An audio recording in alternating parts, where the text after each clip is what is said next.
할렐루야. 할렐루야. 오늘 주님이 우리 예배를 찾고 계십니다. 인도에서 예배드리는 자를 찾고 계십니다. 그게 여러분이세요. 우리 좌우 옆에 있는 분들한테 한번 그렇게 축복해 보시겠습니까? 주님이 찾으시는 예배자가 바로 당신입니다. 네, 우리 그 자리에 일어나서 주님을 찬양하도록 하시겠습니다.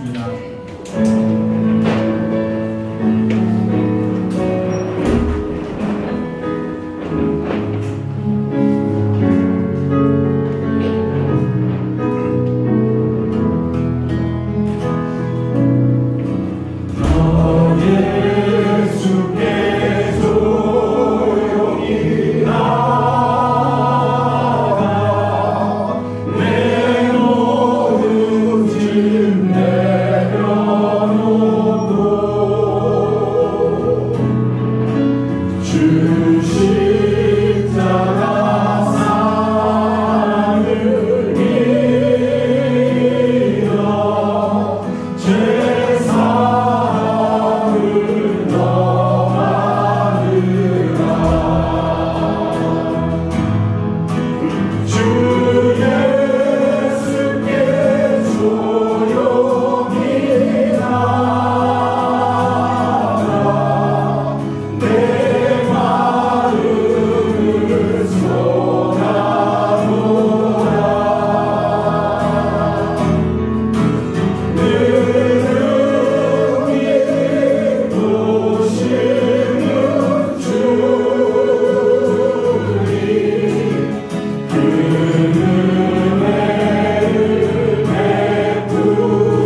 순종하는 자를 주가 늘 함께 하시리라.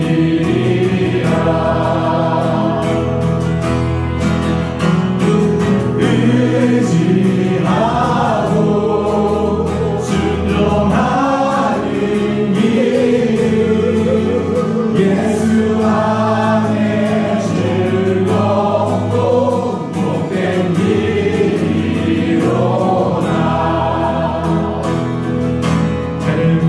해를 나가거나 우리 곳에 날 주가 위로해 주시겠네.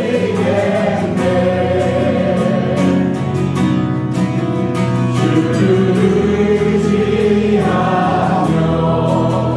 순종하는 자를 주가 위해 주시리라.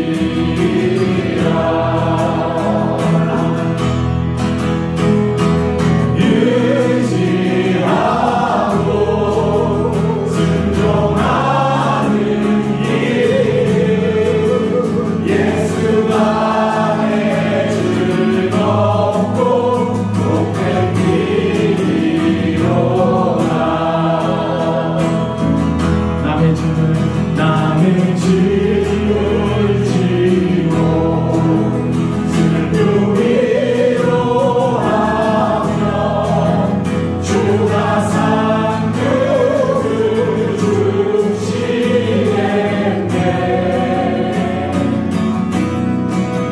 주를 의지하며 순종하는 자를 항상 존대하여 주시리라.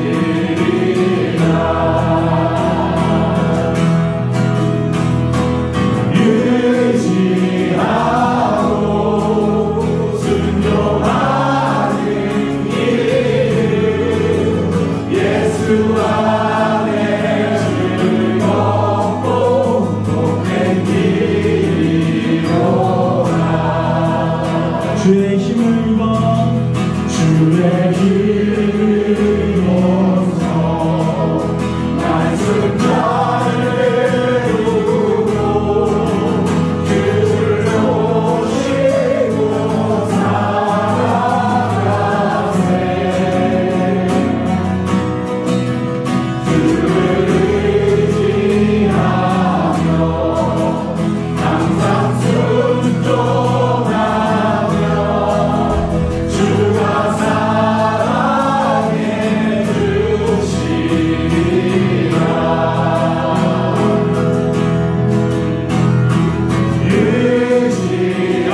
의지하고 순종하는 길은 예수 안에 즐겁고 복된 길이로다. 의지하고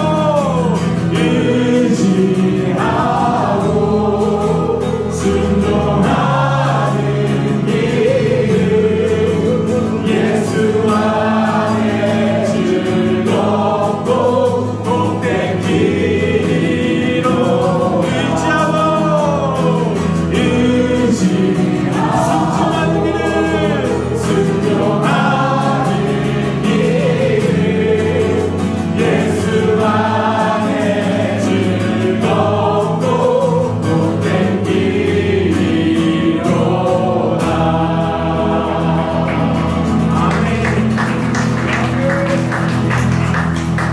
주님을 따라가는 길은 복된 길입니다.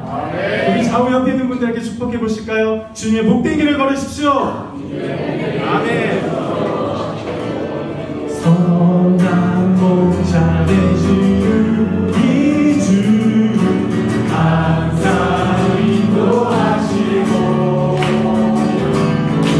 주를 맞춰는 곳에서 우리를 섬겨주소서. 선한 목자 그새 주여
함께 간절한 마음으로 하나님께 기도하겠습니다.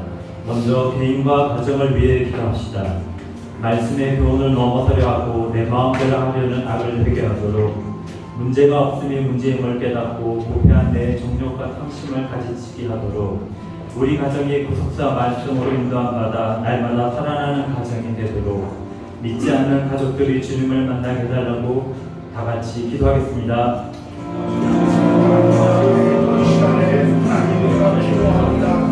하나님께 신령마다 성령님 우리를 조명하시고 지켜주셔서 빛의 신령님이 우리 안에 몸을 구간이고 우리 안에 계셔야 될 것들을 우리가 보게 하여 주시옵소서.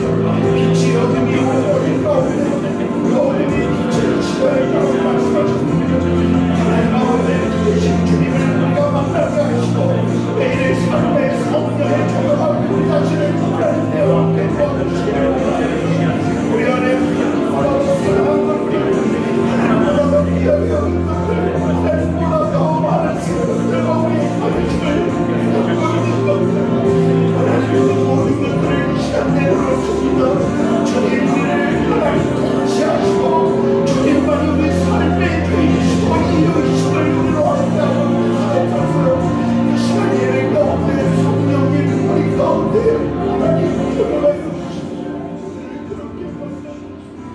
나라와 민족을 위해 기도합시다. 위정자들이 전쟁을 멈추고 협치하며 하나님을 두려워하는 지도자를 세워주시도록, 낙태법, 차별금지법 등 창조 질서를 거스리는 인권 우상화법들이 막아지도록, 인구 절벽에 합당한 정책이 마련되고 생명을 살리는 법이 되도록 다 같이 기도하겠습니다.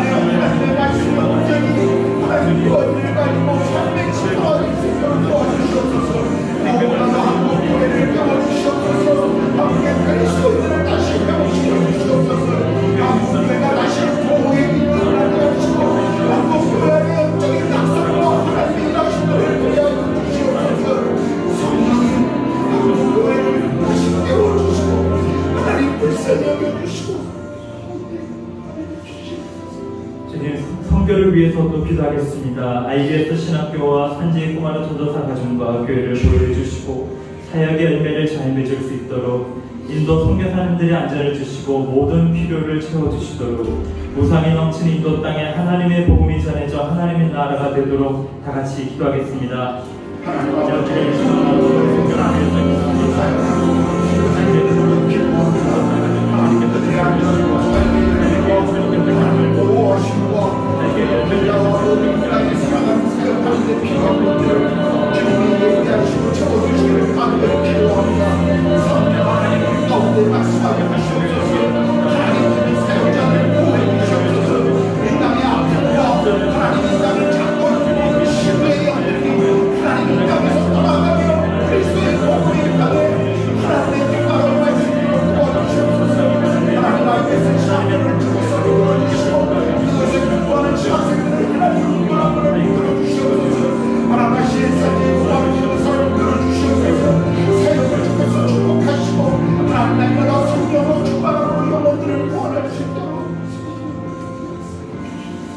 이 시간 교회를 위해 기도하겠습니다. 부르반 한인교회가 말씀 공동체로 인도의 복음만을 위해 사명을 감당하고 한 영혼 한 고정을 살리는 교회가 되도록, 주님을 만나야 하는 한 영혼을 우리 공동체에 보내주시고 사람 살리는 사명을 잘 감당하도록, 또 새로 부임하실 목사님께서 성령 충만함으로 잘 준비하신 과정에 주님께서 인도하시고 오셔서 사명을 잘 감당하시도록 다 같이 기도하겠습니다. 제가 부르반 한인교회를 위해서 기도합니다.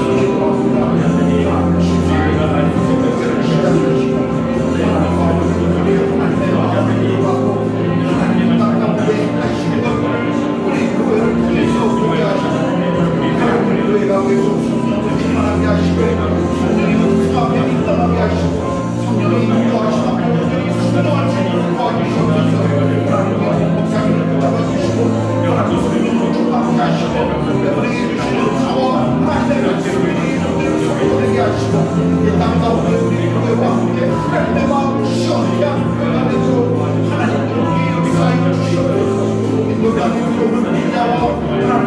기업을 채워지게 하시고 하나님 하나님 땅을 뿌리마실 수 있도록 성령을 역사하여 주시옵소서. 그 아름다운 기회로 하나님의 마음을 이루어가고 그가 수 있도록 성령이 역사하여 주시옵소서. 네, 마지막으로 오늘 말씀을 전하시는 김기태 목사님이 성령 충만함으로 주의 말씀을 선포하시고 영육간에 늘 강건하시도록 그리고 각자의 기도 제목을 위해 다 같이 기도하겠습니다. 하나님 하나님의 말씀을 시간 주의 말씀을 도와주시는 저를 주님께서 말씀을 사용하시고 말씀 가운데 기도되게 하시고 말씀을 도와주시는 성도들의 하나님의 마음을 바뀌는 좋은 바 되게 하셔서 하나님 백배의 주시는 90배의 결실을 맺도록 성령님 야로 주시옵소서.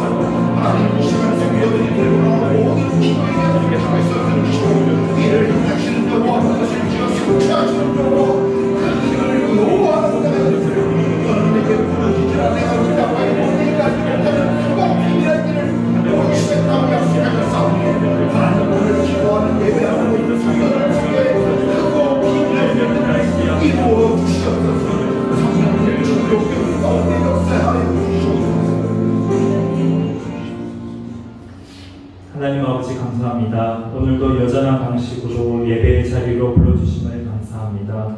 어려서부터 말씀을 듣고 자랐지만 기복신앙으로 산당 예배를 드리며 문제가 없는 것이 복이라고 여기고 살았음을 회개합니다.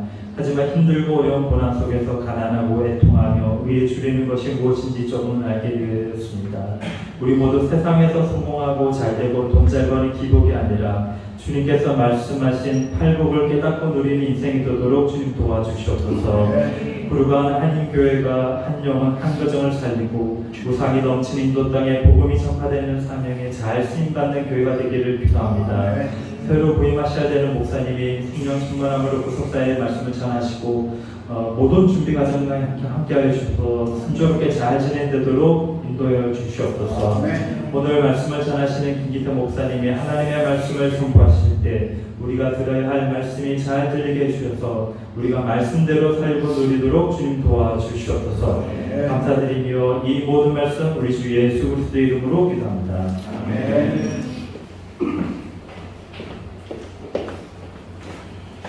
오늘 우리에게 주시는 말씀은 사도행전 8장 1절에서 8절 말씀입니다. 우리 나은 자매가 나와서 공독할 때 우리 모두 일어나서 주님의 말씀을 듣겠습니다.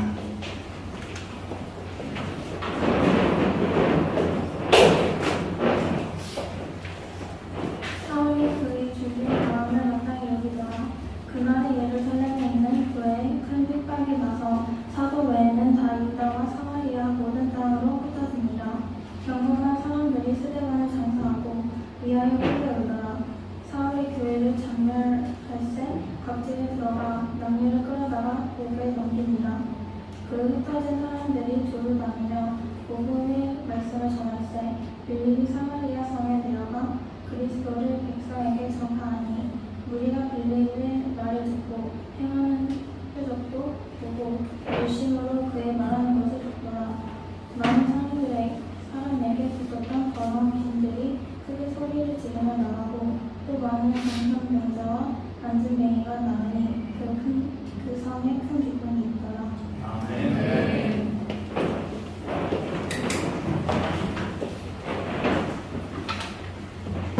예수 우리 왕이여 찬양하시면서 우리 드려진 헌금 봉헌하겠습니다.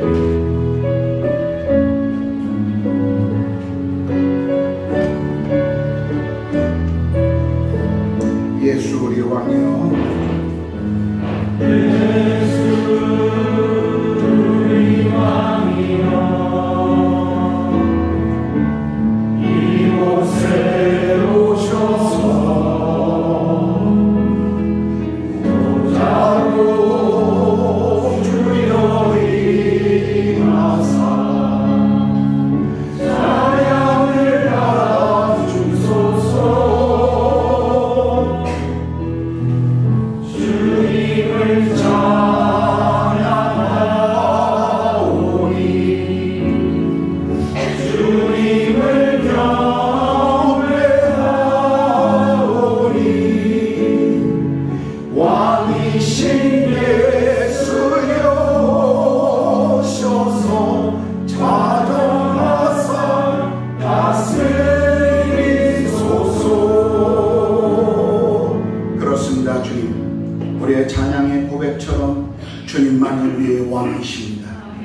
주님만이 우리 삶의 주인이십니다. 예배하는 모든 성도들의 심령마다 또 평생이 믿음의 길을 걸어갈 때 주님이 우리의 전부이시고 주님 한 분으로 충분합니다가 우리의 고백이 되게 하여 주시옵소서. 지난 한 주간 우리를 부르신 곳에서 주의 영광과 하나님 나라를 위해 살다가 또 공동체 예배 가운데 우리를 다시 모이게 해주셔서 감사합니다. 하나님, 예배에 또 우리가 하나님 주께서 주신 것 중에 일부를 하나님 나라와 교회의 필요와 이 땅의 선교와 가난한 이들을 위하여 헌금으로 드립니다. 물질이 사용되어지는 곳에 하나님 나라와 복음의 하나님 비밀이 드러나게 하시고 물질을 드리는 손길마다 주께서 복의 복을 더하여 주시옵소서. 하나님, 여행 중이거나 또 한국을 방문 중이거나 또 몸이 불편하여 오늘 예배에 나오지 못한 사랑하는 우리 믿음의 가족들 어디에 있든지 그곳에 동일한 성령의 은혜로 함께하여 주시옵소서. 이제 주의 말씀을 우리가 듣기를 원합니다. 말씀의 주인이신 성령 하나님 말씀을 우리 가운데 선포하시고 주의 종들이 마음을 열어 눈을 열어 귀를 열어 주의 말씀을 듣기를 원합니다. 성령님, 온전히 우리를 다스리시고 통치하여 주시옵소서. 감사합니다. 주님을 찬양합니다. 우리 주님 예수 그리스도의 이름으로 기도드렸습니다. 아멘.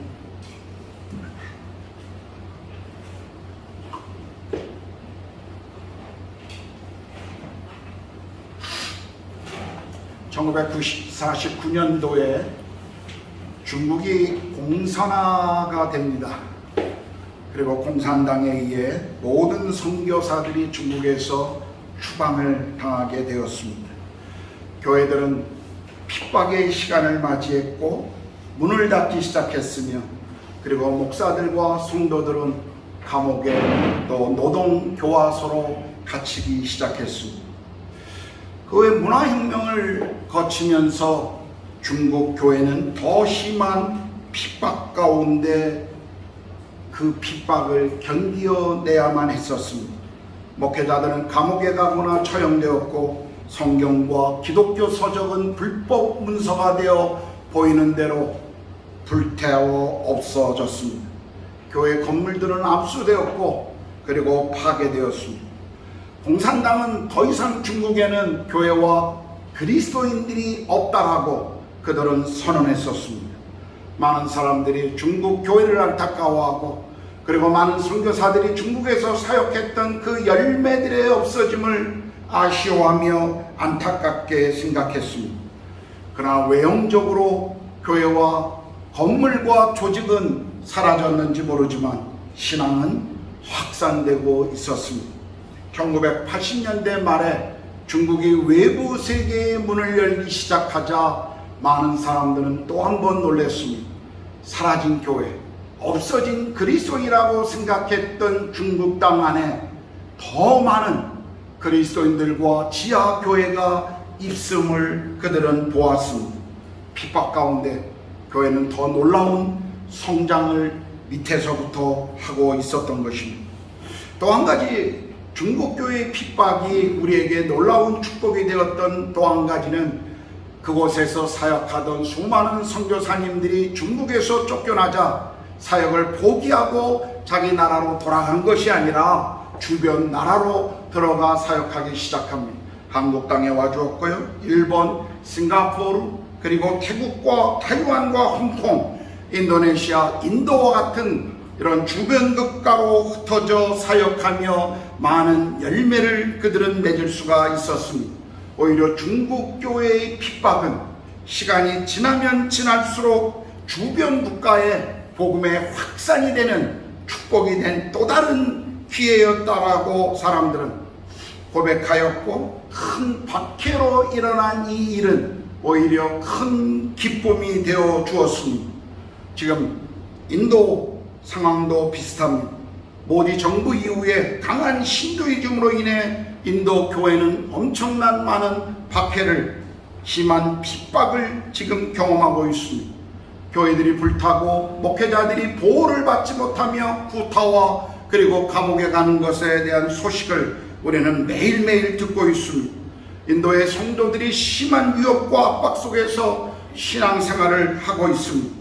그렇지만 이 많은 핍박과 고난의 소식 뒤에 들려오는, 곳곳에서 들려오는 인도 교회의 소식은 교회가 감소되어지고 그리스도인들이 믿음을 포기하고 떠난 것이 아니라 오히려 인도 안에 더 많은 그리스도인들이 일어나고 더 많은 교회가 세워지고 있다고 하는 이 부흥의 소식을 우리는 듣고 있습니다.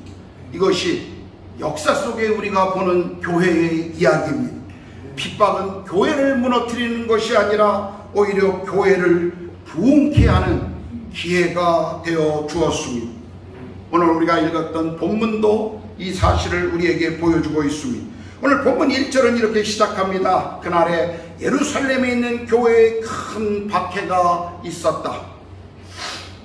우리가 7장을 보게 되면 예루살렘 교회의 신실한 집사요 복음 전도자였던 스데반의 죽음이 이제 예루살렘 교회의 핍박이 찾아오는 그 동기가 되었음을 알 수가 있습니다.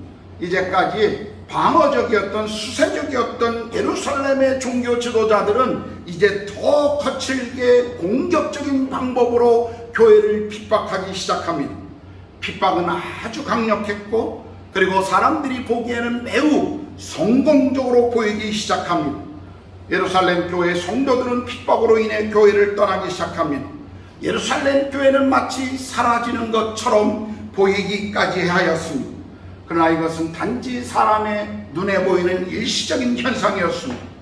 우리가 기독교 역사 속에서 항상 발견할 수 있는 것은 고난은 교회를 무너뜨린 것이 아니라 늘 교회를 믿음 안에서 더 견고하게 하였다는 것입니다.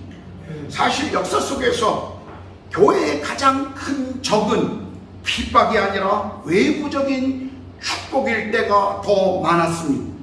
편안하고 물질적으로 교회가 안정되어질 때 교회는 외부적으로나 내적으로 더 힘을 잃어버렸음을 우리는 압니다. 역사 속에서 기독교가 로마 제국의 핍박을 받을 때 로마를 흔드는 세력이었지만, 그러나 로마 제국의 보호 아래 교회가 들어가기 시작하고 로마 교회의 그 풍요로움을 교회가 함께 누리기 시작할 때부터 교회는 오히려 교회가 가지고 있는 복음의 능력을 잃어버렸노라고 대부분의 성경학자들은 그렇게 고백하고 있습니다. 기독교가 로마의 종교가 되자 교회 안에 닫혔던 핍박은 사라진, 수많은 순교자를 냈던 사도들과 제자들과 초기 교부들은, 그리고 목회자들은 이제 로마 제국의 보호를 받으며 권력의 중심에 기득권의 세력이 되어갑니다. 교회가 고난이 사라지자 교회 안에 복음의 능력도 함께 사라지기 시작했습니다. 은과 금은 내게 없지만 나사렛 예수 그리스도가 있노라고 고백했던 이 초대교회의 복음의 능력은 교회가 부요해지자 교회 안에 은과 금은 넘치지만 이 나사렛 예수 그리스도의 복음을 잃어버리는 그러한 상황으로 변질돼 가고 있음을 또한 우리는 교회 역사 속에서 보고 있습니다. 아마 예루살렘 교회도 그러한 모습을 지금 경험했는지 모르겠습니다.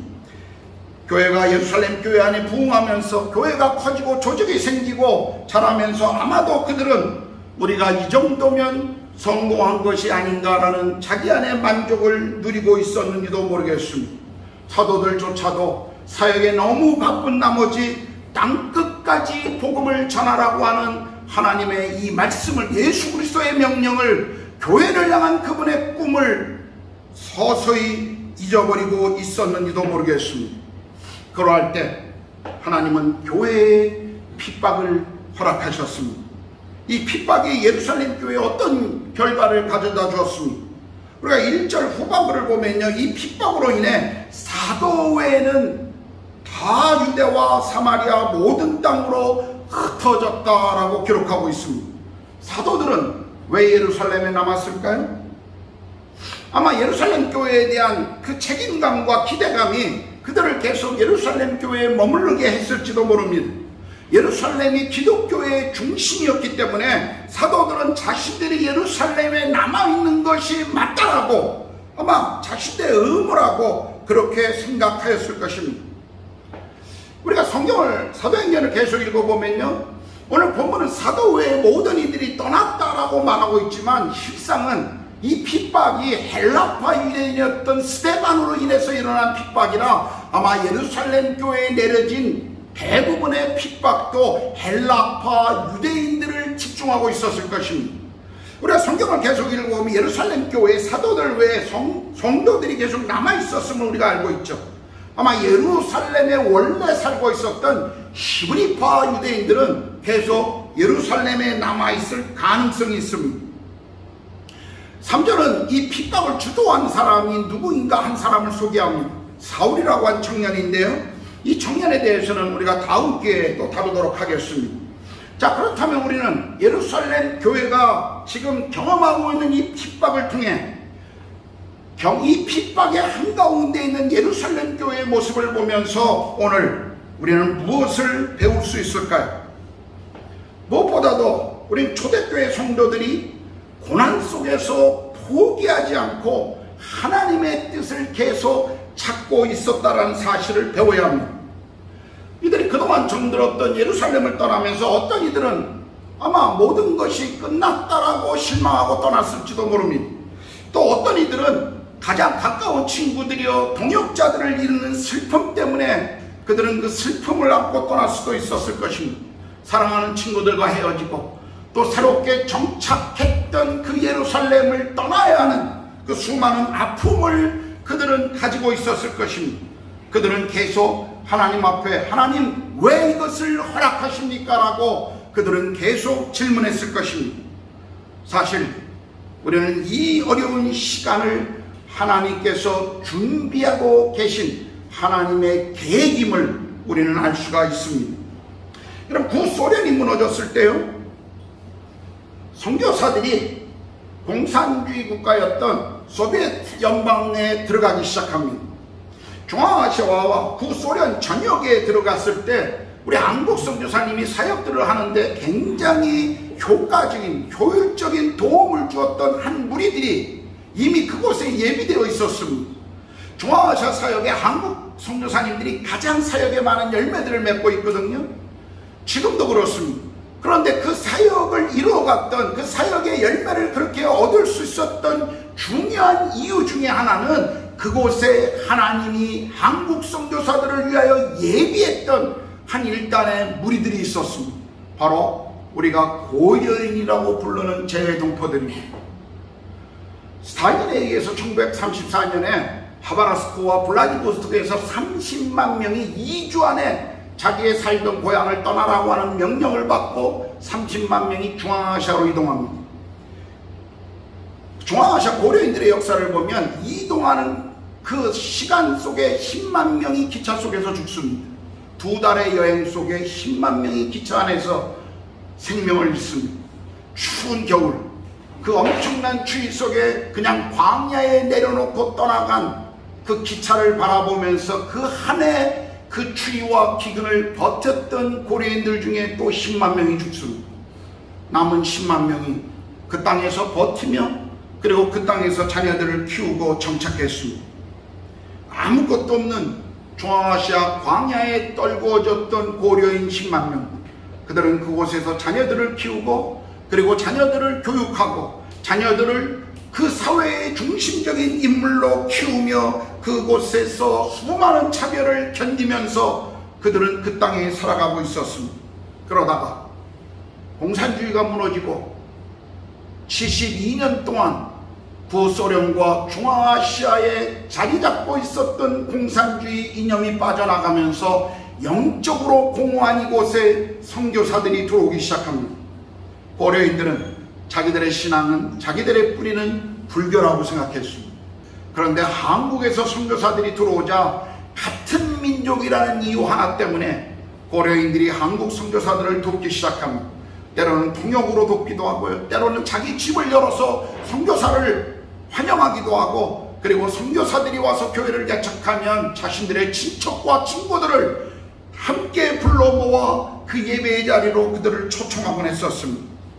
구소련 지역에 복음이 전해지면서 그 복음의 확장에 하나님이 1934년도에 그곳으로 이미 흩으셨던 디아스포라 고려인들을 통해 하나님은 그 일을 준비하고 계셨던 것입니다. 흩어진 고난의 남은 자들을 통해서 하나님께서는 엄청난 일을 계획하고 계셨던 것이죠. 이해할 수 없었던 고난이 우리 민족의 또 다른 곳에서 경험할 수밖에 없었던 그 아픔을 통해 하나님은 중앙아시아와 구소련 지역의 복음의 통로로 그들을 예비하고 준비시키고 있었다는 것입니다. 오늘 초대교회 성도들도 마찬가지입니다. 이 이해할 수 없는 고난 가운데 그들은 하나님의 뜻을 찾으려고 더 순종하려고 했었습니다. 여러분, 고난의 가장 큰 적은요, 고난이 아니라 그 고난 앞에 포기하려고 하는 마음일 것입니다. 초대 그리스도인들은 고난 가운데 포기하지 않고 계속 그들은 새롭게 믿음으로 전진하고 있습니다. 우리도 마찬가지입니다. 우리는 인도 땅에 강제적으로 이주당한 사람들이 아니라 자발적으로 우리는 한국을 떠나 인도에 와 있습니다. 저도 이곳에 만 13년 전에 왔습니다. 이곳에 3년, 4년이면 대부분의 주재원들은 다시 한국으로 돌아가거나 다른 나라로 이동합니다. 우리 자녀들이 그 시간 동안 이곳에서 공부합니다. 우리는 이 모든 것들을 우리가 계획하고 우리가 이루고 있다라고 생각할지 모르지만, 그러나 그 배후에 하나님이 계획하고 우리의 삶을 인도하고 계셨음을 우리는 기억해야 합니다. 지금도 하나님은 이 일을 우리 가운데 계속 행하고 계신 것입니다. 그러므로 우리가 이 땅에 사는 동안 몇 년의 시간을 이 땅에서 우리가 보낼지 모르지만, 우리는 계속 하나님 앞에 질문을 던져야 할 것은, 하나님 왜 저를 이곳에 보내셨습니까? 이 질문에 대한 대답을 우리는 찾아야 합니다. 이곳에서 하나님이 우리를 통해서 행하시고자 하시는 그분의 뜻을 우리는 계속 발견하고 이루어 가야 합니다. 때로는 쉽지 않은 일입니다. 때로는 더디고 때로는 지치죠. 그러나 이곳을 향하여 부르신 하나님의 계획, 우리를 이 땅에 지금 머물게 하시는 하나님의 섭리가 적어도 그것이 하나님의 분명한 계획이라면, 그 일을 통해서 우리 가운데 그분이 행하시려고 하시는 것이 무엇인지를 우리는 계속 질문하고 그것을 찾고 순종해야 한다는 것입니다. 자, 고난을 통해 예루살렘 교회 하나님의 성취된 뜻이 무엇이죠? 자, 우리가 사도행전 1장 8절을 합니다. 사도행전의 주제 구절 1장 8절을 우리는 너무 잘 알죠. 오직 성령이 너에게 임하시면 권능을 받고 예루살렘과 유대와 사마리아와 땅끝까지 이르러 내 증인이 되리라 라는 이 말씀을 우리는 알죠. 오히려 고난은요, 이 말씀을 성취하는데 역설적으로 기회가 되었다는 것을 우리가 알 수가 있습니다. 오늘 예루살렘 교회에 찾아온 가장 큰 어려움은 흩어지는 것이었습니다. 이것은 단순한 성도 간의 이별이나 교회의 해산이 아니었죠. 왜냐하면 우리가 4절을 보면요, 이 흩어진 사람들은 그들이 가는 곳마다 복음을 전했다라고 성경은 우리에게 기록해주고 있습니다. 현실은 고난이라고 하는 문제를 직면하고 있지만, 고난 때문에 흩어진 성도들은 자신들이 미처 깨닫지 못했던 하나님의 섭리를 그들은 이제 보기 시작한 것입니다. 핍박으로 인해 예루살렘을 떠나게 되었지만, 흩어질 때 함께 복음도 지금 흩어지고 있습니다. 흩어진 사람들은요, 도망가서 숨거나 그리스도인이 아닌 것처럼 행동한 것이 아니라 오히려 그들이 가는 곳마다 복음을 전하는 증인으로서의 삶을 지금 살아가고 있었습니다. 예루살렘에서 일어났던 그 십자가의 사건과 예수의 그 부활을 그들은 증거했을 것입니다. 자신들이 예루살렘에서 경험했던 성령 강림과 그리고 아름다웠던 예루살렘 성도들의 그 교제를 그들은 가는 곳마다 증거하고 그것을 삶으로 드러냈을 것입니다. 이들은 이미 복음 안에서 삶이 바뀐 사람들이었습니다. 복음은 단순히 이들에게 메시지가 아니라, 또 하나의 사상이 아니라, 이들의 삶을 움직이고 이들의 삶을 변화시키는 능력이었음을 우리는 알 수가 있습니다. 여러분, 복음이 무엇입니까? 말 그대로 기쁜 소식이죠. 우리를 죄와 영원한 저주 가운데 구원하시기 위해서 이 땅에 오신 하나님이신 그분 예수 그리스도의 십자가와 부활의 소식입니다. 하나님 없이 인생을 살아가고 하나님 없이 방황하던 우리 가운데 찾아오셔서 다시 우리의 삶의 가치가 그리스도 안에 들어와야 비로소 우리 삶의 이유가 있다는 것을 가르쳐 주신 이 놀라운 소식이 바로 복음인 것입니다. 자신의 죄를 회개하고 믿음으로 이것을 받아들일 때 구원받은 하나님의 자녀여 하나님의 백성이라고 하고 우리에게 증거해 준 이 소식이 바로 복음이었습니다. 여러분, 구원받았다는 것, 영생이 우리에게 주어져 천국에서 이제 영원히 파티하고 즐겁게 행복하게 산다라고 하는 의미가 아니라는 것 우리 알지 않습니까? 복음이 우리에게 말씀해 주고 있는 것이 뭐예요? 우리가 구원받았다는 뜻이 무엇입니까? 우리는 하나님의 통치 아래 들어와 살고 있다는 것을 말하는 것입니다. 복음은 우리가 하나님 나라의 백성이며 하나님 나라의 시민권을 가진 자들로서 하나님의 통치 아래 다스림을 받는 백성이라는 사실을 우리에게 말씀해 주고 있지 않습니까? 저는 제 동기들 가운데도 미국에 와서 목회하는 친구들이 참 많습니다.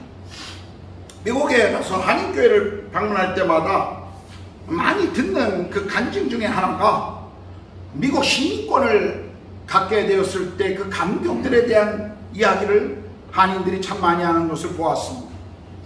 시민권을 갖지 못할 때 받는 그 차별들, 교육이나 어떤 의료 시스템, 이 복지에 대한 것을 받지 못하기 때문에 참 많은 분들이 아웃사이더가 돼서 변두리 취급을 받는 그런 시간들을 참 많이 보냅니다.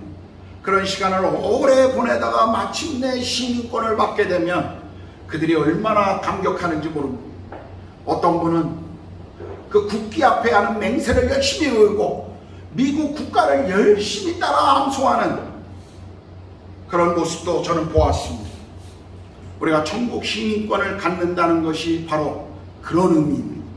우리가 하나님 나라의 백성이 된다는 것, 단순히 우리가 구원받아 그분과 영원히 함께 천국에 머물 것이라고 하는 그 메시지뿐만 아니라 우리가 하나님 나라의 백성이 된다고 하는 더 중요한 의미는 그 나라의 통치자 앞에 통치를 받아가며 산다고 하는 그 메시지를 우리는 기억해야 합니다.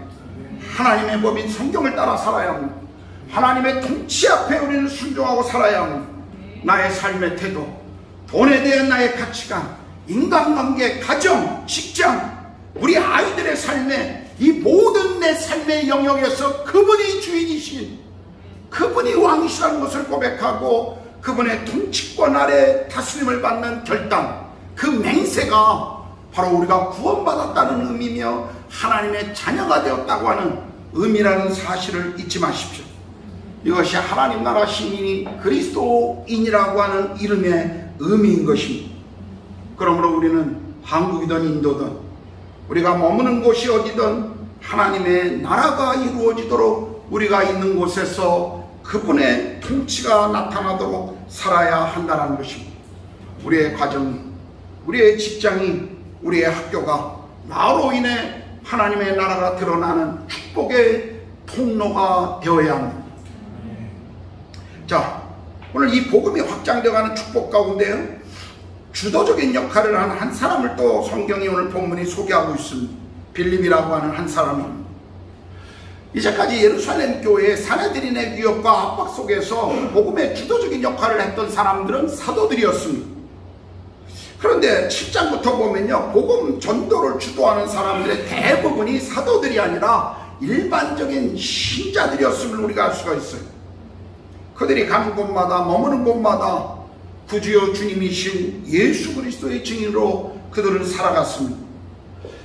여러분, 우리가 성경을 읽어보면요, 초대교회 성도들에게 있어서 사도냐, 목회자냐, 집사냐, 이런 직분은 그들에게 그렇게 중요한 것이 아니었습니다. 교회의 조직과 기능적인 은사에 따라서 그런 직분이 주어졌지만, 그러나 그 직분 자체가 성도들의 삶을 그들의 인생의 어떤 정체성을 주는 그런 직분이 아니었어요. 그들은 다 직분에 관계없이 복음의 증인들이었습니다. 이제 복음이 예루살렘을 떠나 유다를 떠나 그리고 사마리아까지 갑니다. 이 일에 주도적인 역할을 한 사람이 빌립이었습니다. 빌립은 예루살렘 교회의 7 집사 중에 한 명이었습니다. 사마리아에 가서 복음을 전한다는 것. 거리상으로는 예루살렘에서 60km밖에 떨어지지 않았지만 자동차로 30분이면 가는 거리지만 사실 그 당시에 유대인과 사마리아의 간격은 엄청난 간격을 가지고 있었습니다. 이 한민족이었던 이들이 둘로 나누어져서 싸우고 죽이고 모멸하고 수없이 역사의 그 시간마다 상처와 갈등과 반목을 계속 가졌던 사람들이었습니다. 예수님이 사마리아 땅을 들어가고 하려고 할 때 그 땅의 사람들이 예수님을 거부하자 사도 요한이 하늘에 불을 내려 그들을 다 멸합시다라고 그렇게 고백하는 장면을 여러분 보시지 않습니까? 예수님이 사마리아 여인과 함께 만나 대화할 때 그 여인조차 그리고 제자들조차도 그것을 기이하게 여겼다라고 성경은 기록하고 있지 않습니까? 당시의 사마리아와 유대의 분위기는 그랬습니다. 그런데 이 땅을 향해 빌립은 지금 들어가고 있는 것입니다. 그 땅의 영혼들을 사랑하고 하나님이 복음의 그 확장성 그리고 하나님의 계획이 무엇인가, 예수가 꿈꿨던 그의 비전이 무엇인가를 이제 성도들은 인식하고 그 부르심 앞에 순종하고 있는 것입니다. 역사적으로요, 고난은 늘 교회를 흩어지게 했습니다. 그러나 역설적으로 흩어진 사람들을 통해서 복음은 확산되어 갔다는 것을 알 수가 있죠. 예수께서 말씀하신 복음이 이제 예루살렘을 지나 처음으로 땅끝으로 나아가는 이 일 가운데 첫 번째 순종이 지금 일어나고 있는 것입니다. 복음이 사마리아 땅에 증거되어졌을 때 6절에 보니까 우리가 빌립의 말도 듣고 행하는 표적도 보고 한 마음으로 그가 하는 말을 따르더라 라고 말씀하시죠. 여기 더러운 귀신들이 쫓겨나가고요, 온갖 질병으로 고통받았던 이들이 치유를 경험하고 있는 것을 오늘 성경은 우리에게 말씀하고 있습니다. 한마디로 복음의 능력이 지금 나타나는 것입니다. 복음이 증거지는 곳에 성령이 일하시는 것을 우리에게 보여줍니다. 여러분, 오늘날 이런 기적들이 왜 일어나지 않을까요? 오늘날 왜 우리가 살아가고 있는 이 시대 속에서는 성경이 말씀하고 있는 이런 기적들이 점차적으로 사라지고 있을까요? 우리의 믿음이 초대교회 성도들보다 더 작기 때문입니까? 그럴 수도 있습니다. 그러나 오늘날 많은 사람들이요, 기적이 일어나는 것을 보고 하나님이 성령이 행하신다는 것으로 생각하지 않고 그것을 하나의 기이한 현상이라고 보는, 우리는 정신병과 귀신 들림을 분명히 구별해야 합니다. 그러나 현대의학은 대부분의 귀신 들림도 정신병으로 시급하고 있어요. 한 사람의 인생에 귀신 들림에 대한 영적인 것을 그들은 제대로 분별하지 못하는 것들을 우리는 보고 있습니다. 여러분, 하나님, 초대교회 가운데 역사하신 하나님, 그 하나님이 오늘 우리가 믿고 있는 그 하나님이 아니십니까? 초대교회 가운데 일하셨던 그 하나님, 그들의 기도를 듣고 역사하셨던 그 하나님, 오늘 그 하나님이 우리가 믿고 있는 하나님과 다른 분이신가요? 우리는 하나님의 역사와 성령의 능력을 제한해서는 안 됩니다. 저는 기도하는 것 중에 하나는 우리 교회의 모든 성도들이 다양한 성령의 은사들을 성도들이 경험하기를 원합니다. 우리 안에 성령이 다양한 은사로 마음껏 성도들의 삶에 성령께서 행하시는 것을 저는 늘 보고 싶어 합니다. 그리고 그것을 위해 기도하고 있습니다. 여기 복음이 전해지는 곳에 이 복음의 메시지가 진짜라고 하는 것, 진리라고 하는 것이 이 능력으로 지금 증명해주고 있습니다. 물론 진리가 없는 능력, 진리가 없는 열정, 이건 위험해요. 이거만큼 위험한 것이 없습니다. 그러나 올바른 복음이 증거되어지는 곳에, 하나님의 말씀의 진리가 살아있는 곳에 동일한 성령의 능력들이 나타나야 하는 것입니다. 8절입니다. 복음이 전해진 성에 큰 기쁨이 있었다라고 성경은 말합니다. 이제 사마리아 사람들은 복음을 받아들였고 기독교 공동체 안에 이들은 한 가족으로 받아들여집니다. 복음은 오랜 시절 반목과 상처와 아픔을 주었던 이 두 그룹을 하나로 지금 묶어주고 있습니다. 한 성령님의 임재하심으로 그들은 이제 한 가족이 된 것입니다. 하나님의 나라의 백성이 되었습니다. 마침내 오랫동안 벽이 되었던 장애물이 무너지고 이 두 그룹은 하나가 되기 시작합니다. 이것이 복음의 능력입니다. 복음은 한 사람의 생애를 변화시킬 뿐만 아니라 한 사회를 변화시키고 한 민족을 변화시키는 능력이 있습니다. 그래서 저는 복음만이 이 땅의 유일한 소망이라고 믿는 사람입니다. 복음의 능력만이 이 땅에 진정한 하나님의 나라의 평강이, 평안이, 평화가 임할 수 있는 능력인 것입니다. 그래서 우리는 복음의 증인들이 되어야 하는 것입니다. 설교를 마무리하겠습니다. 우리가 계속 사도행전을 통해서 보아왔던 것처럼 고난은 하나님께서 그분의 계획을 이루어가시는 새로운 길을 여시는 또 다른 방법이었습니다. 오늘 우리가 경험하고 있는 고난이 있습니까? 고통스러운 상황이 있나요? 우리 삶에 찾아온 어떤 아픔이 있습니다. 하나님께서는 우리 인생 가운데 그 고난의 시간을 통해서 열고 계시는 또 다른 길이라는 것을 우리는 믿고 신뢰해야 합니다. 로마서 8장 28절은 우리가 알거니와 하나님을 사랑하는 자 곧 그의 뜻대로 부르심을 입은 자들에게는 모든 것이 합력하여 선을 이룬다고 약속하셨습니다. 우리 삶에 찾아오는 모든 것을 합력하여 선을 이루시는 그 주님을 신뢰하십시오. 고통에는 뜻이 있습니다. 그것은 우연히 던져진 어떤 것이 아닙니다. 하나님이 뜻이 있으셔서 내게 허락하신 것입니다. 그러므로 고통, 아픔, 그것이 결코 쉽지 않은 시간이지만 그 시간 속에 우리는 포기하거나 그것을 두려워해서 우리의 인생의 대부분의 시간을 불평과 짜증으로 그리고 무기력함으로 그 시간을 보내서는 안 될 것입니다. 그러지 마십시오. 우리에게 맡겨진 일들을 하십시오. 하나님이 우리를 여기 두신 이유, 하나님이 내게 그 아픔의 시간을 주고 계시는 이유, 지금 경험하는 고통 속에서 하나님을 만나셔야 합니다. 하나님을 알고 그분의 사명을 따르고 그분 앞에 그분을 더 깊이 알아가는 시간으로 그 시간을 만나셔야 합니다.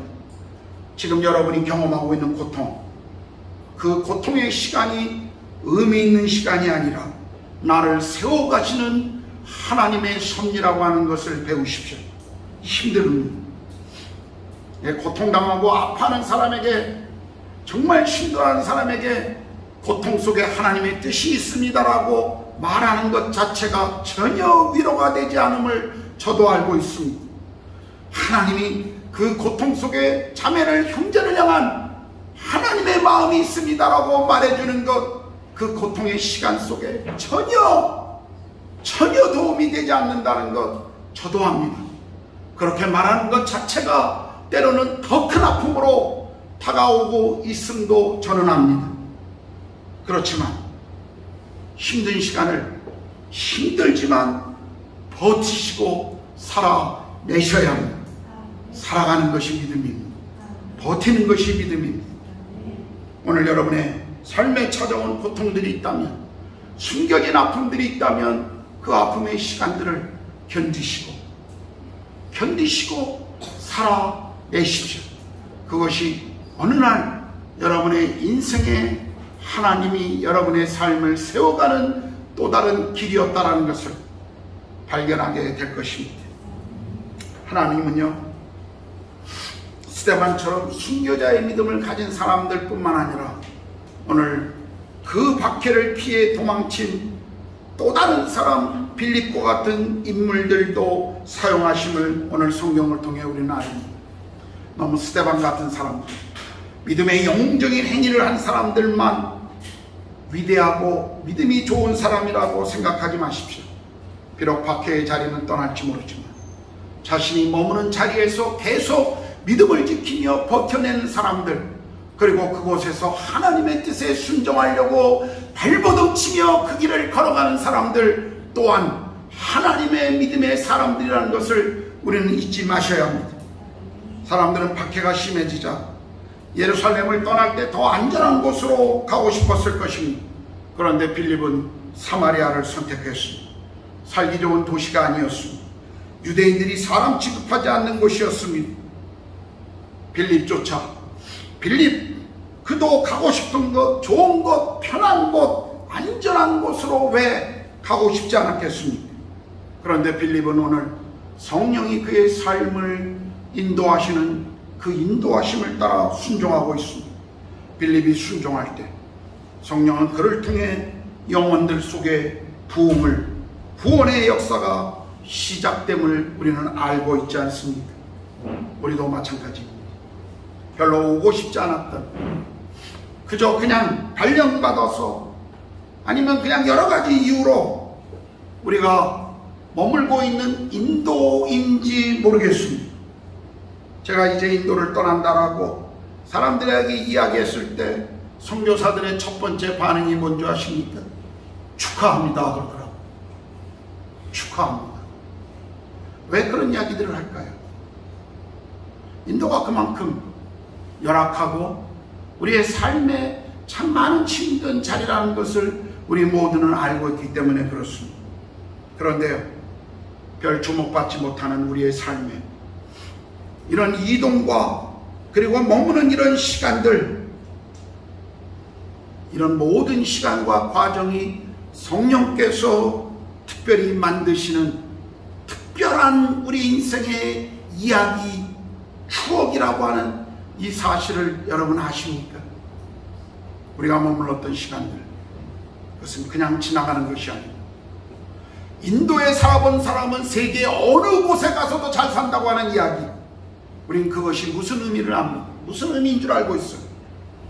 하나님이 적어도 이곳에서 우리를 머물게 하시고 이 땅에서 우리를 살게 하셨다면 우리가 쉽게 지나치는 시간일지 모르지만, 아무도 주목하지 않는 인생일지 모르지만, 성령은 이곳에서 우리를 통해 또 다른 사도행전의 이야기를 지금 기록하고 계신 것입니다. 이 사실을 여러분 믿으셔야 합니다. 그리고 이 사실 앞에 여러분의 삶을 드리십시오. 주님은 오늘 이곳에 우리를 부르셔서 예배하게 하셨습니다. 그러나 기억하십시오. 우리가 예배드리는 이 장소가 교회가 아닙니다. 여러분 한 사람 한 사람이 교회입니다. 세상이 이곳에서 예배하는 우리를 보고 있는 것이 아니라 매일의 삶의 현장에서 어떻게 하나님의 사람들로 살아가고 있는지, 여러분이 정말 교회인지 세상은 그것을 보고 있고 그것을 다시 보고 싶어하고 있습니다. 우리가 교회입니다. 우리 모두가 흩어지는 교회들입니다.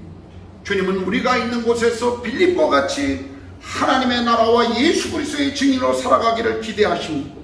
누구를 만나든지 우리가 어떤 일을 하든지 주님이 나의 삶을 통해서 행하신 일을 우리는 기대하며 기도하며 인도의 하루를 매일 살아가야 할 것입니다.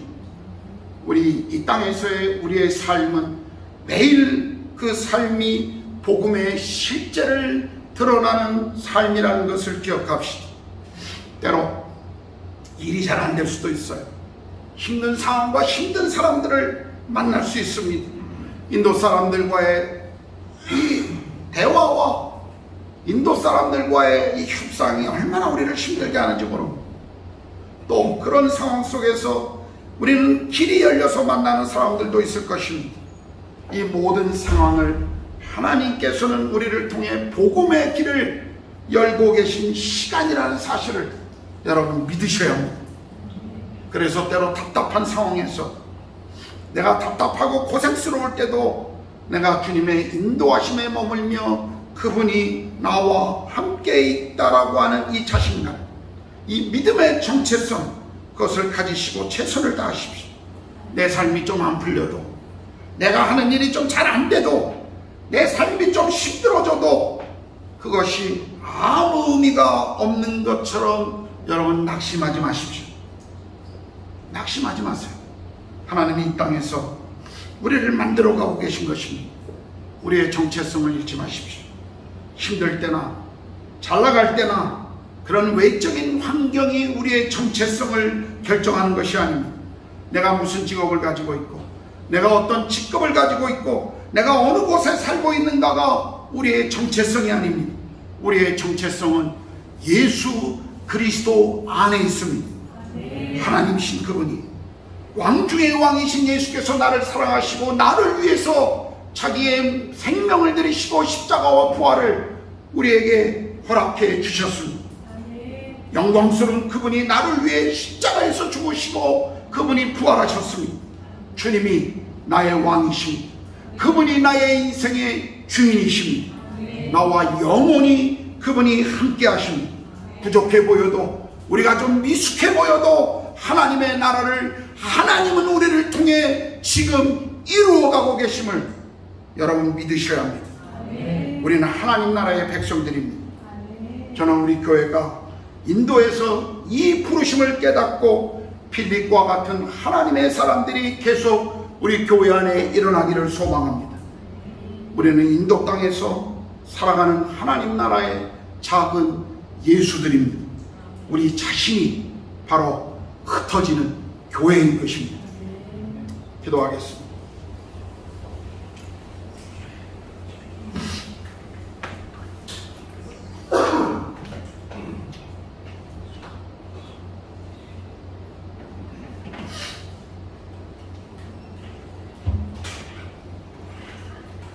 말씀을 기억하시면서 이 시간 좀 기도합시다. 저는 목자로서 우리 교회 성도들의 삶에 깊이 자리 잡고 있는 아픔들을 때로는 잘 모를 때가 있습니다. 그것이 드러나도 제가 깊이 공감하지 못할 때도 있습니다. 그것이 목자이지만 한 사람의 인간으로서 제가 가지고 있는 한계입니다. 그러나 주님은 아십니다. 여러분 안에 있는 아픔들, 상처들, 여러분 삶에 찾아올 고통스러운 시간들, 주님은 아십니다. 주님 앞에 나가십시오. 주님은 그것을 통해 여러분의 인생 속에 새로운 길을 만들어가고 계십니다. 여러분의 삶을 세워가고 있는 것입니다. 주님 앞에 드리십시오. 그리고 그 시간과 그 과정을 통해서 주님을 더 깊이 만나십시오. 만나면 고난의 의미가 무엇인지를 발견하게 될 것입니다. 찾으면 왜 하나님이 내 인생 가운데 이 시간을 허락하셨는지를 우리가 알게 될 것입니다. 이 시간에 혹 여러분 삶에 찾아온 고통스러운 가정이나 자신과 아니면 직장이나 아니면 인간관계 속에서 그러한 시간들이 있다면 그것을 주님 앞에 내려놓으십시오. 주님, 제가 아픕니다. 주님, 제가 누구에게도 이 이야기를 할 수 없습니다. 그러나 주님은 아시죠. 주님이 저를 만들어 가시는 과정이 납니다. 원하기는 더 많이 아프지 않도록 하나님 저를 만져주십시오. 기도합시다. 그리고 하나님, 내가 구루가온 교회의 교인이 아니라 내가 바로 구루가온 교회임을 깨닫게 해주십시오. 그리고 내 직장, 내 가게, 내가 일하는 곳, 내 가정, 내가 머무는 아파트, 그 속에서 교회인 나를 통해 하나님의 나라가 증거되게 해주십시오. 내 삶의 모습을 세상이 바라보며 그 속에서 하나님의 나라를 보게 해주십시오. 오늘 말씀을 기억하며 주님 앞에 이 시간 좀 기도하겠습니다. 기도합니다. 하나님 아버지, 하나님, 우리의 삶에 찾아오고 있는 때로 고통스러운 시간들, 왜 하나님이 그것을 우리 인생에 허락하시는지, 왜 나의 삶에 그것을 허락하시는지 우리는 이해하지 못하지만, 다 할 수 없지만, 그러나 그 속에 하나님의 선하심이 있음을 우리가 보지 못하지만 믿음으로 고백합니다. 합력하여 선을 이루시는 주님을 바라봅니다. 주님, 제 삶 속에서도 주님이 만지시고 이루시고, 우리 성도들의 삶에 성령님 만져주시고, 성령님 그 아픔 가운데 위로해 주시고 회복시키시고 우리의 삶을 세워 주시옵소서. 성령 하나님, 우리가 교회입니다. 하나님, 세상은 예배하는 우리를 보는 것이 아니라 우리의 삶의 현장에서 우리가 살아가는 것을 그들은 주목하고 우리를 지켜보고 있습니다. 주여, 교회인 내가 머무는 곳에 하나님의 나라를 세워가게 하여 주시옵소서. 그래서 하나님의 영광을 받으시고 하나님의 통치권이 다시 세워지는 하나님의 나라의 모습을 내가 머무는 곳에서 보고 싶습니다. 성령 하나님, 우리 교회의 모든 믿음의 가족들을 그렇게 만지시고 인도하여 주시옵소서. 하나님 아버지, 오늘 복음이 예루살렘을 떠나 사마리아로 가는 그 과정 가운데 일어났던 한 부분을 우리가 함께 나누었습니다. 하나님, 우리 삶에서도 우리가 이해할 수 없는 시간들, 이해할 수 없는 삶의 정황들, 결코 녹록하지 않은 우리 삶의 모습들 속에서 때로 하나님 왜 그러십니까? 하나님 제게 왜 그러십니까? 도대체 왜 그러십니까? 하는 질문을 던질 때가 있습니다. 때로는 하나님이 침묵하시는 것 때문에 우리의 마음이 힘들고 아플 때도 있습니다. 그러나 그럴 때도 성령이 우리와 함께 하시고 우리 곁에 계시고 보혜사가 되어 주셔서 우리를 인도하시기 때문에 모든 것이 합력하여 선을 이루는 하나님을 신뢰합니다. 지금 우리가 눈으로 볼 수 없지만, 지금 우리의 마음으로, 우리의 생각으로, 우리의 경험으로 이해할 수 없지만 하나님이 우리의 삶을 이루어 가시는 한 과정임을 하나님 우리가 나중에 보게 될 것입니다. 주님, 이것을 버티고 살아내게 해 주시옵소서. 성도들이 믿음의 길을 계속 걷게 해 주십시오.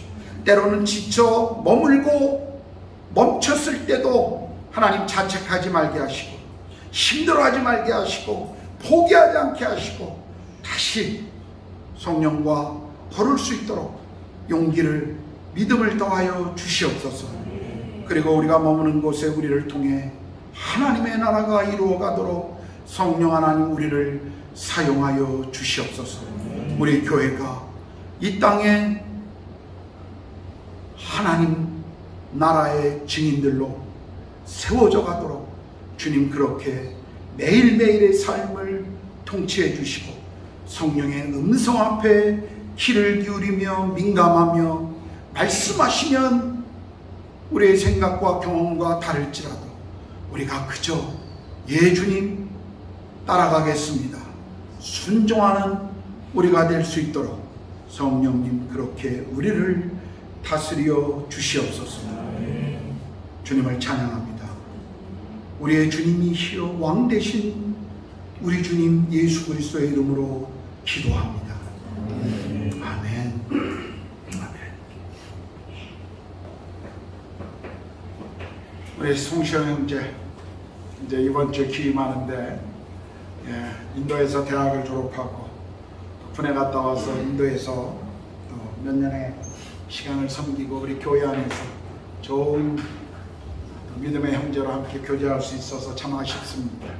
우리 잠깐 나와서 성별의 인사를.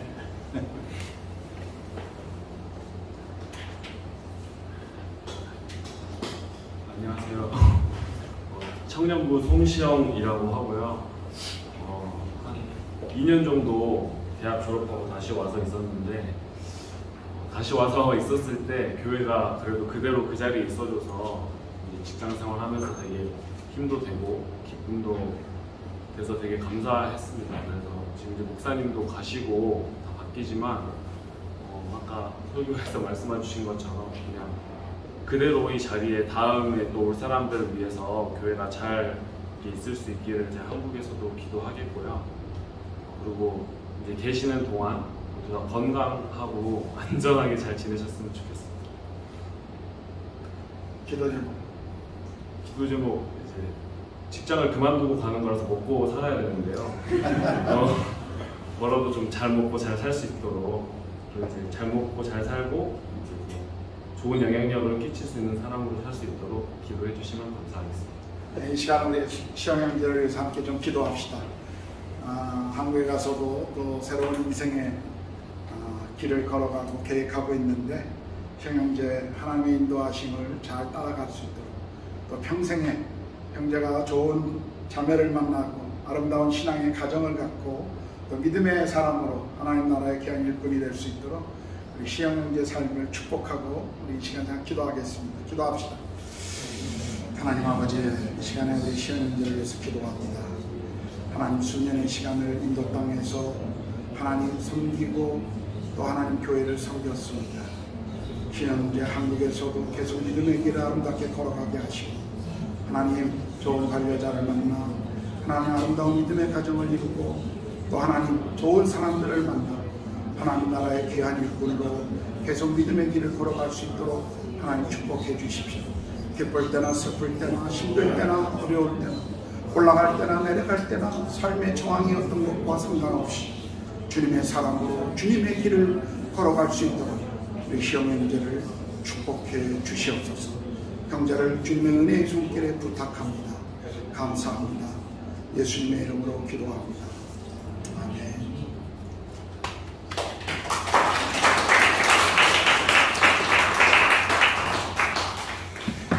자, 다 같이 일어나셔서 우리 교회여 일어나라 찬양합시다.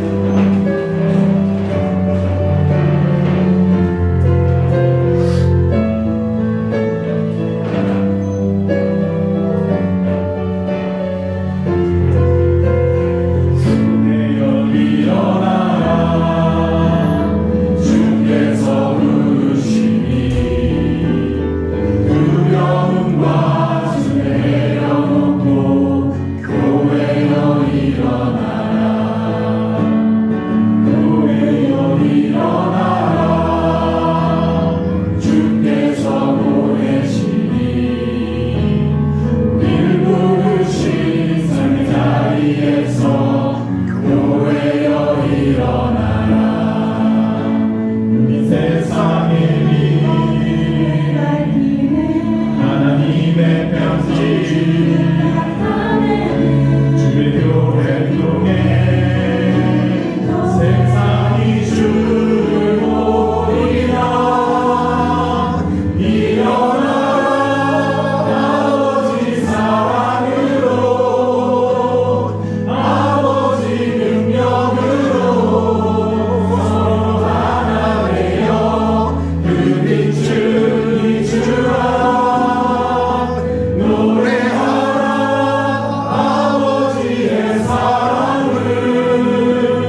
우리 이승민 집사님 가정부 사역하다가 오늘 이제 저녁에 한국으로 돌아가십니다. 우리 예배 아까 시작할 때 안 보이셔서 인사를 못 드렸는데 지금 예배 함께 하신다. 우리 감사 환영의 박수로 감사합니다. 오늘 마지막 여정도 안전하게 돌아가시기를 원합니다.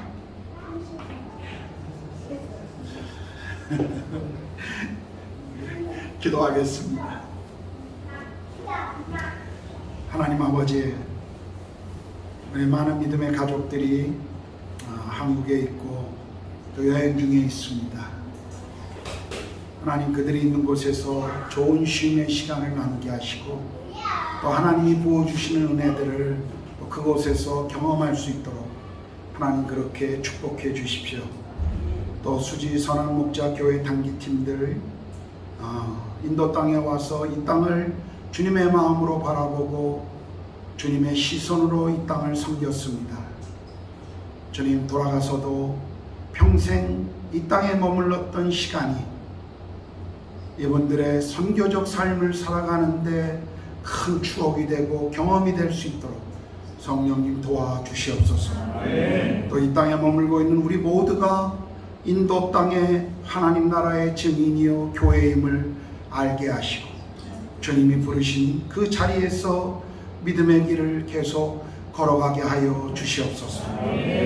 이제는 우리 주님 예수 그리스도의 은혜와 하나님의 크신 사랑하심과 성령의 내주하시고 교제케 하시니 또한 주 우리를 부르신 그 부름의 자리에서 하나님의 나라를 이뤄가기를 소망하는 사랑하는 부르가온 한인교회 모든 성도들 머리 위에 우리 자녀들과 그리고 이 땅에서 복음과 하나님의 나라를 위해 삶을 드리고 계시는 모든 선교사님들과 그 가정과 사역의 열매 위에 이제로부터 영원토록 함께 하시기를 간절히 축원하옵나이다.